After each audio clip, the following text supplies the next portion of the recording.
6 വർഷത്തിനു മുമ്പ് മുഖ്യമന്ത്രി പിണറായി വിജയനും സംഘവും നടത്തിയ നെതർലൻഡ്സ് സന്ദർശനം കൊണ്ട് കേരളത്തിന് ഇതുവരെ യാതൊരു പ്രയോജനവും ഉണ്ടായിട്ടില്ലെന്ന് ഒടുവിൽ തുറന്നു സമ്മതിച്ച് സംസ്ഥാന സർക്കാർ.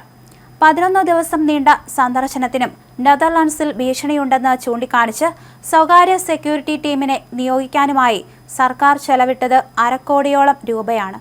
കഴിഞ്ഞ ഭരണകാലയളവിൽ പിണറായി വിജയൻ നടത്തിയ 26 വിദേശയാത്രകളുടെ ഫലമായി കേരളവുമായി ഒരു വിദേശ രാജ്യവും വ്യവസായ നിക്ഷേപത്തിന് ധാരണാപത്രം ഒപ്പിട്ടിട്ടില്ലെന്ന് കേരള വ്യവസായ വികസന കോർപ്പറേഷനും.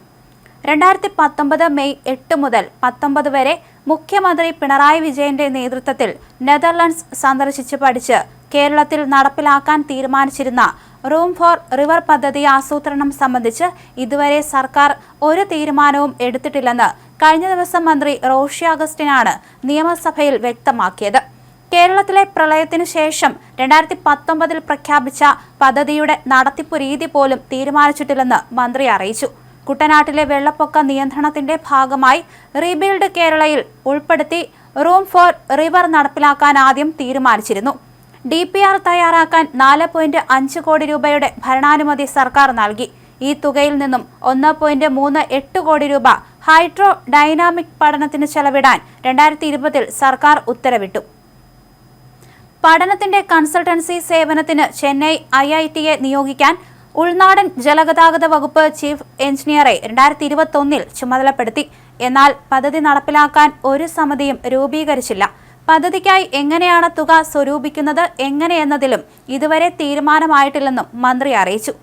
സംസ്ഥാനത്തെ വെള്ളപ്പൊക്കം ശാസ്ത്രീയമായി നേരിട്ട് നദികൾ കരകവിഞ്ഞ് ഒഴുകുന്നതിലൂടെ ഉണ്ടാകുന്ന പ്രളയം ഒഴിവാക്കുക എന്നതായിരുന്നു റൂം ഫോർ റിവർ പദ്ധതി കൊണ്ട് ഉദ്ദേശിച്ചിരുന്നത്. വെള്ളം ഒഴുകിപ്പോകാൻ ആവശ്യത്തിന് ഇടം നൽകുക എന്നതായിരുന്നു പദ്ധതി. ആദ്യഘട്ടത്തിൽ കുട്ടനാട്ടിലെ വെള്ളപ്പൊക്കം കുറയ്ക്കാൻ പമ്പ നദിയിലാണ് ഇത് നടപ്പിലാക്കാൻ ലക്ഷ്യമിട്ടിരുന്നത്. മുഖ്യമന്ത്രി പിണറായി വിജയന്റെ സംഘത്തിന് പുറമെ chief secretary Tom Jose, Indian അംബാസഡറായിരുന്ന Venu Rajamani, additional chief secretary Vishwas Mehta എന്നിവരാണ് നെതർലൻഡ്സ് സന്ദർശിച്ചത്. 2019 മെയ് 8 മുതൽ 19 വരെയായിരുന്നു സംഘത്തിന്റെ സന്ദർശനം. നെതർലൻഡ്സിൽ സുരക്ഷയൊരുക്കാൻ ചെലവായ തുക പ്രത്യേകമായി നൽകാനും മന്ത്രിസഭ തീരുമാനിച്ചിരുന്നു.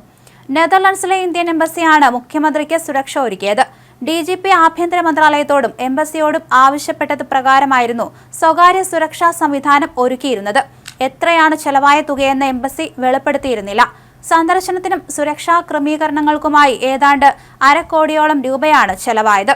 2016 മുതൽ കഴിഞ്ഞ വർഷം വരെ മുഖ്യമന്ത്രി പിണറായി വിജയൻ 26 വിദേശയാത്രകളാണ് നടത്തിയത്. വിദേശയാത്രകളിലൂടെ കോടികളുടെ വ്യവസായ നിക്ഷേപത്തിന് വഴിയൊരുക്കി എന്നതായിരുന്നു മുഖ്യമന്ത്രി നിയമസഭയിൽ പറഞ്ഞിരുന്നത്. UAE, അമേരിക്ക, ഇംഗ്ലണ്ട്, ജപ്പാൻ, ദക്ഷിണ Korea, Finland, Norway, Switzerland, France, Bahrain, Netherlands തുടങ്ങിയ രാജ്യങ്ങളാണ് സന്ദർശിച്ചത്. അമേരിക്കയിലേക്കുള്ള യാത്ര ചികിത്സ ആവശ്യമായിരുന്നു. മറ്റുള്ളവയെല്ലാം നിക്ഷേപം ആകർഷിക്കാൻ ലക്ഷ്യമിട്ടായിരുന്നു. ചില രാജ്യങ്ങളിൽ റോഡ് ഷോ, വ്യവസായ സംഗമം എന്നിവയും സംഘടിപ്പിച്ചിരുന്നു. ഈ യാത്രകളുടെ അടിസ്ഥാനത്തിൽ ഒരു ധാരണാപത്രവും ഒപ്പിട്ടിട്ടില്ലെന്ന് കേരള വ്യവസായ വികസന കോർപ്പറേഷൻ വിവരാവകാശ നിയമപ്രകാരമുള്ള ചോദ്യത്തിന് മറുപടിയായി നൽകിയിരുന്നു.